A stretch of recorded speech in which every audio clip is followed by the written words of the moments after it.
we're going to talk about the Oath of the Watchers Paladin subclass. This is a very interesting Paladin subclass, and I would like to say it's the more arcane of all the Paladin subclasses you can pick up.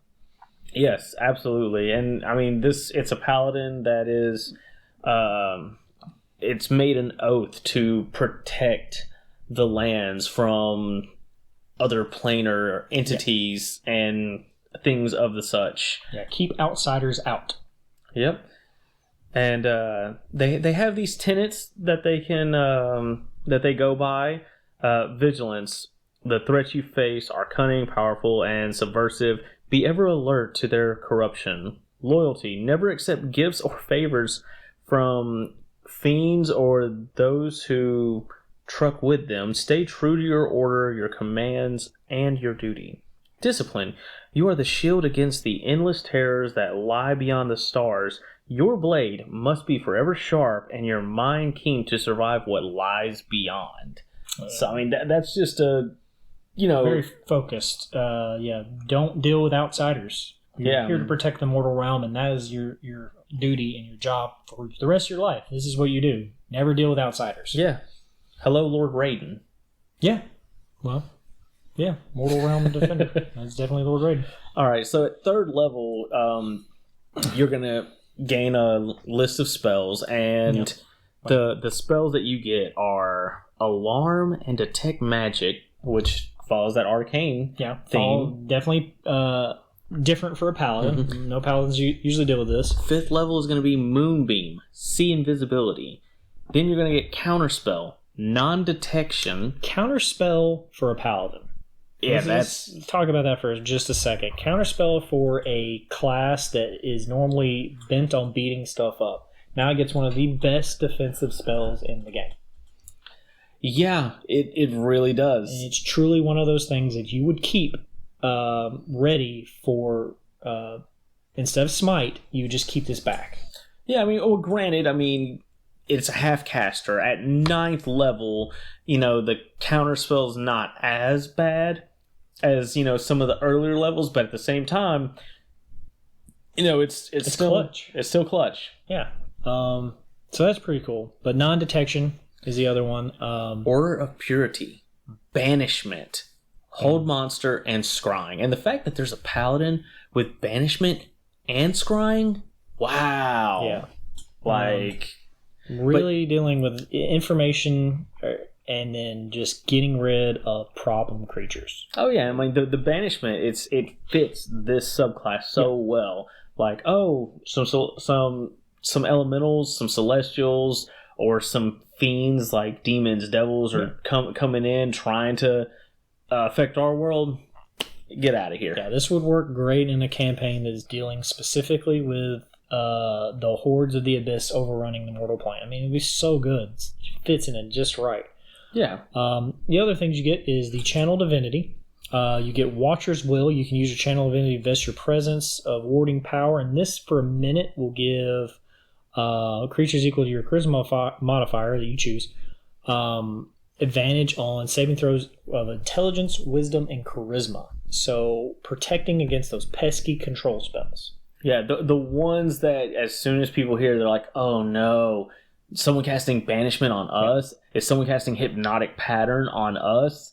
No. Does someone cast Feeble Mind? Like, please make this save. Well, now you have advantage on it.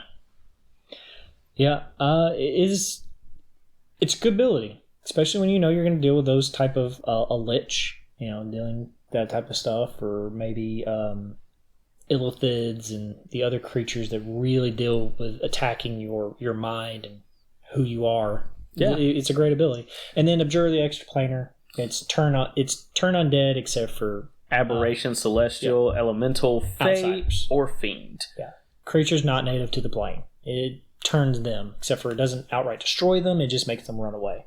So that's pretty useful. For a minute, as long as they don't take any damage, the party's safe. And they can at least gather themselves like, okay, do we need to run or do, wait for them to come back and finish them off? Make a game plan. Yeah. At 7th level, you're going to get Aura of the Sentinel, which is you emit an aura And this is always active as long as you're not incapacitated. And within 10 feet of you, or anyone within 10 feet of you, gets your proficiency bonus to initiative rolls. Yeah.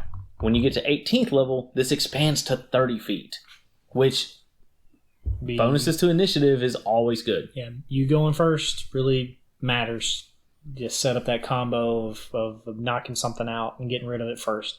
Pretty important. It's pretty good. Another one, the Vigilant Rebuke, 15th level. You basically, if something targets one of your friends with a spell that does Intelligence, Wisdom, Charisma, and they pass, you can tell the creature that casts that spell, don't do that again by forcing them to take 2d8 plus your Charisma modifier and force damage. Yeah, just for trying. So like kind of stacking up with previous abilities. So if you give your players advantage on Intelligence, Wisdom, and Charisma saving throws, well, now on top of that, if somebody tries to make you do one of those saving throws, someone tries to polymorph the party, someone tries to banish the party, or hypnotic pattern, it's like, bam, hey, 2d8, is it? 2d8 force damage. So 2d8 force damage, it's like, hey, stop doing that. And you can just do this as many times as you want. So as many times as they're reaction. As many times they're forcing those saves, that's just free damage as a reaction, which is really nice. Yeah. And the last thing is you gain your little avatar state, Mortal Bulwark. You gain True Sight, 120 feet, which is awesome. You have advantage on all the outsider type creatures, again, on attacks, which is awesome. The big thing is every time you hit, you force a Charisma save on something that is not native to this plane, and if they fail, they're banished back to their plane. So every hit, you send something back from which it came. Yep, unless it passes save. If it passes save, it's immune to it for 24 hours. But you can definitely see a paladin just going through that horde and just, nope, you go back. Nope, you go back. Nope, you go back. And doesn't have to kill them, just sends them out of the way. So, I mean, it's like a one-shot kill thing. And this lasts for a minute. And then the next thing is you can, unlike older editions, you can spend a 5th level spell slot to get this back.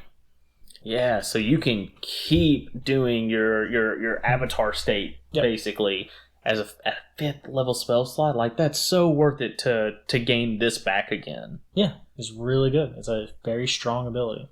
So that's the good we have with this subclass.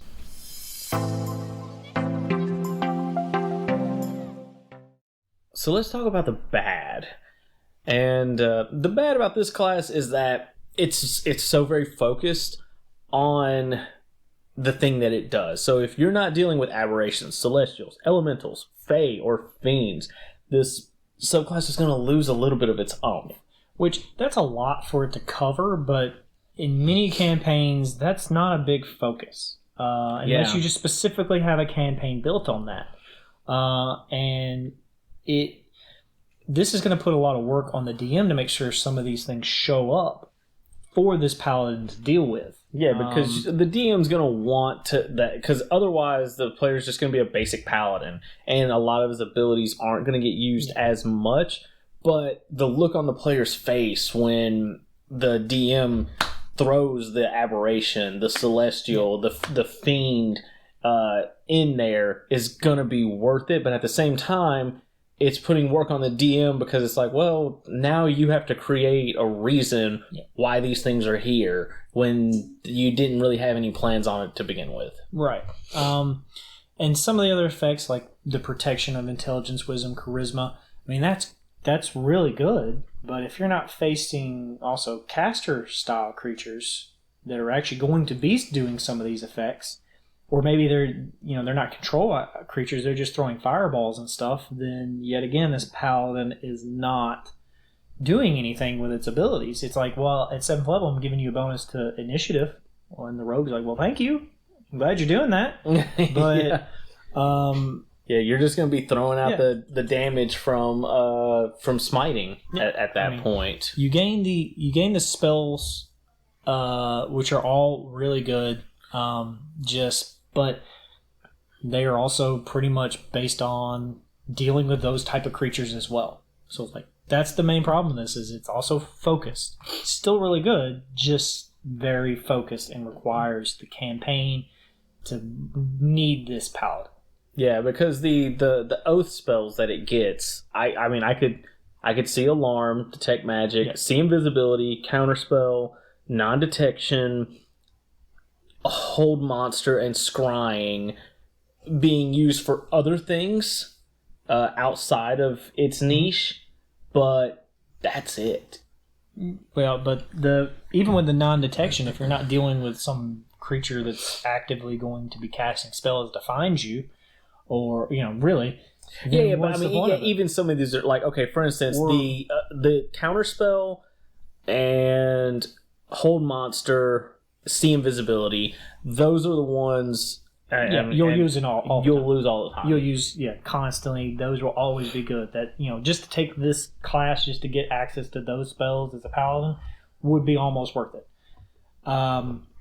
It's just you need the other things to happen. But honestly, not that bad of a subclass.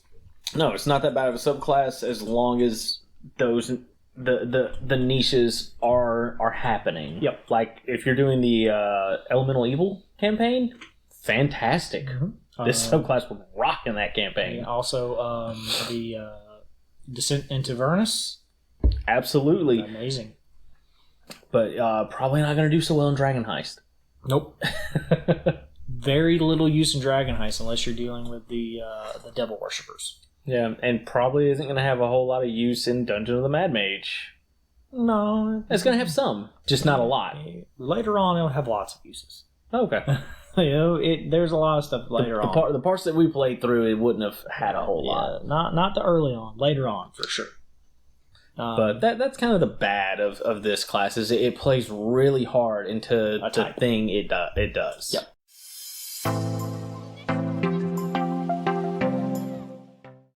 Let's talk about the roleplay of this, which we think it's full of a lot of roleplay, and it's unique in its roleplay because really what we come up with, it's more of an idea. Like it's full of a lot of different things you see in movies and books, and it's kind of hard to pinpoint this on one specific character. I'm sure if we really looked into it, we could find something, but like the idea fits more than anything. Yeah. Like Mortal Kombat, the Defenders of the Realm. Right. Then you have like Doctor Strange protecting Earth from the outside planes. Definitely not this paladin though, but that's what he does. And then you have different characters throughout, like Green Lantern protecting the Earth from those type of things. Yeah, but they don't match these abilities. But this is what this subclass is going for. Yeah, same feel. Now, one thing I thought of that actually kind of fits this, but the character doesn't. The character who is betraying fits it, but not who the character actually was, which is Mysterio in Spider-Man Far From Home. He was from a different planet. His planet got destroyed. He's here to save Earth from the elementals that are here to destroy Earth.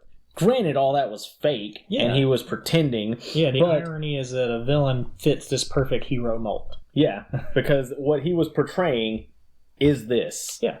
With the powers, the ability to see things coming, the ability to counter them with a word. And he trapped the hands and banished that water elemental. Yeah, to know, to see when they're coming. I mean, the spells fit it perfectly. The Abjure telling it to, basically run away. It fits it. Yeah, fits it really well. The scrying, like, we have energy concentration showing up in this area, so we need to go there. But another thing is that this, you could actually build an order. A campaign can be built around specifically this subclass existing. An order of these paladins exists, and they need help to push back the hordes of the abyss, to capture the rogue celestials that are now bent on destroying the world because they believe it needs to be cleansed, or the aberrations that are popping up in the sewers. Yeah, the demon or devil possessed humanoids that are going around trying to gather the Rod of Seven Parts, or just the Fae are really annoying and we want them gone. Yeah. This subclass can build a whole campaign just from this one subclass. It's that focused, which was part of our kind of bad part, but this is the flip side of it. Is if your players are looking for that campaign and you are trying to deal with this style of campaign where we really need to stop the things that are coming for us, this will make that campaign. Yeah, because you could have one person playing this class, and then they go and gather the other defenders of the realm, and it's like, hey, listen, I know these things are about to happen, where they're going to happen, but I need y'all's help to help me fight these things off. And bam, there's your campaign right there. Setting off, you have everybody cohesively together, you have a designated leader that's starting out, you know who they're going to talk to, and you have a way to feed them missions and quests. Also, I could see, like, if you're in Spelljammer, or if your players are just doing, like, planar travels and stuff like this, I could see the DM, making some NPCs like this to deal with the players. And that would be fun for the DM and interesting, because it's like, oh, you guys just showed up on our place, like we're the defenders here, like, what are y'all here for? It's like, oh, we're space pirates. We're here to pillage. Yeah. So, really interesting subclass. A lot of fun things to do with it. I personally would enjoy playing this Paladin. And I had built a Paladin beforehand that actually kind of was this. And I mean, if I go back to that character, I might want to switch to this order or this oath, just because it fits that protector style. Yeah, that extra planar, that arcane Paladin. That's not necessarily all about divine energy. It might be arcane energy. And just it's a cool departure. Still the same Paladin feel, but a little bit of a twist to it. Yeah, but it's definitely good. Yeah. And if you guys like the content we're putting out, don't forget to like, share, and subscribe. Yep, and hit that little bell notification so you know when we post more. All right, until then, guys, keep rolling them Nat 7s. Do it. 777.